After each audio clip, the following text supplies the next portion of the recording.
Hello guys.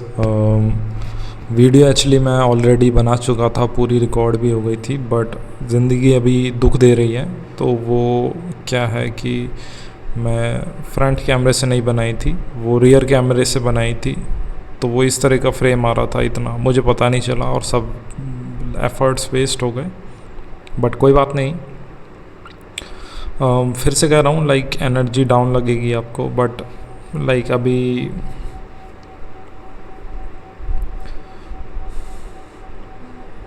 Life में lowest point में हूँ और सब एफर्ट्स वेस्ट लग रहे हैं।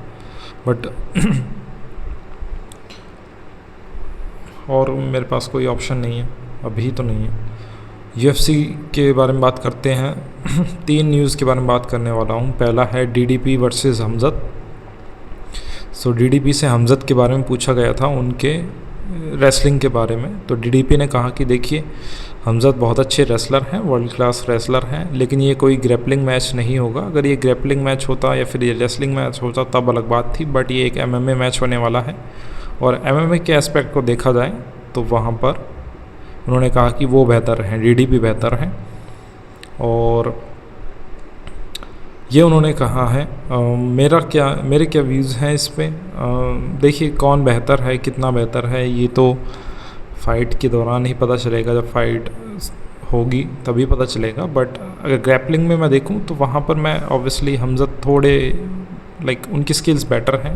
लाइक हमज़त की स्किल मैच करना ग्रैपलिंग में आई थिंक डीडीपी नहीं कर सकते। स्ट्राइकिंग में मैं कहूँगा डीडीपी बेटर है। फ़ाइट में कौन जीतता है वो देखना होगा।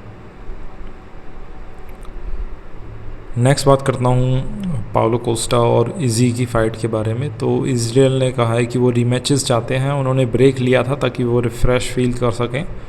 और आई थिंक कमारू उस्मान के साथ जो स्पारिंग की थी वो उनकी फ़र्स्ट स्पारिंग थी। तो उन्होंने कहा है कि या तो वो शॉन स्ट्रिकलैंड से फ़ाइट करना चाहते हैं या फिर वो पाउलो से फ़ाइट करना चाहते हैं।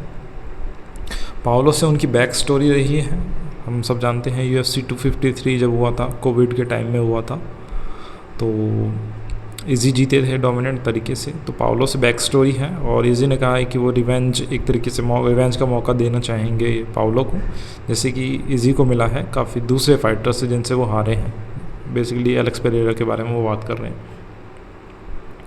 तो मैं बिल्कुल ये फ़ाइट देख सकता हूँ। एक्चुअली मैं चाहता था कि इजी रिटायर हो जाएं। मेरे फेवरेट फ़ाइटर हैं, मैं चाहता था वो रिटायर हो जाएं, बट ऐसा तो नहीं हो रहा है। एक लास्ट फ़ाइट है उनकी। मैं शॉन स्ट्रिकलैंड से चाहता था, बट अगर पाउलो से भी हो जाए कोई, एक्चुअली इस पॉइंट पे कुछ फ़र्क नहीं पड़ता है। बट मे भी शायद वो लास्ट फाइट में जीत जाएँ तो बेटर रहेगा। बट या पाउलो से भी एक अच्छा मैचअप है। स्टाइलिस्टिकली देखा जाए तो शॉन स्ट्रिकलैंड से जो फाइट है वो डिफ़िकल्ट होगी इजी के लिए, पाउलो से उतनी डिफ़िकल्ट नहीं होने वाली है। लास्ट में बात करने वाला हूँ MMA गुरु के बारे में। उन्होंने कहा है कि अरमान सरूखियन और इलिया, ये जो फ़ाइट है, तो अरमान सरूखियन टाइटल शॉट डिज़र्व नहीं करते हैं। मुझे लगता है कि ये एकदम गलत टेक है। देखिए, लाइट वेट डिवीज़न में कोई और है ही नहीं जो मुझे लगता है कि इलिया के लिए थ्रेट हो। इस्लाम है नहीं और यहाँ पे अरमान ही है। पैडी मुझे लगता है हार जाएंगे, जस्टिन गेची हार जाएंगे, डस्टिन पोरियर रिटायर हो गए हैं, मैक्स होलोवे ऑलरेडी हार चुके हैं। तो एक ही फाइटर बचता है और वो हैं आपके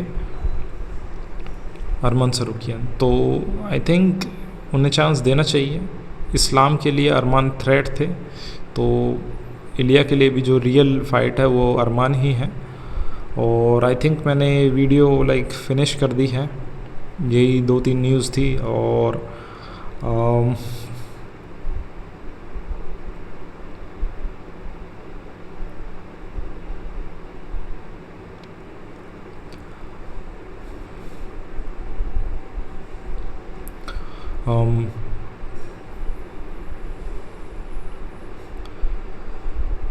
यही थी वीडियो। और एक चीज़ मुझे कहनी थी यार कि कभी कभार आपको लगता है कि लाइफ में आपके एफ़र्ट्स वेस्ट जा रहे हैं, लाइक सब चीज़ें आप ट्राई कर रहे हैं वो फेल हो रही हैं।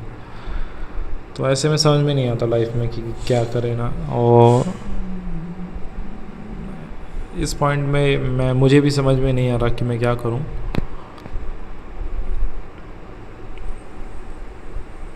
एंड आई होप कि मेरी फैमिली से इस वीडियो को कोई ना देखे, बिकॉज मैं चाहता नहीं कि कोई देखे।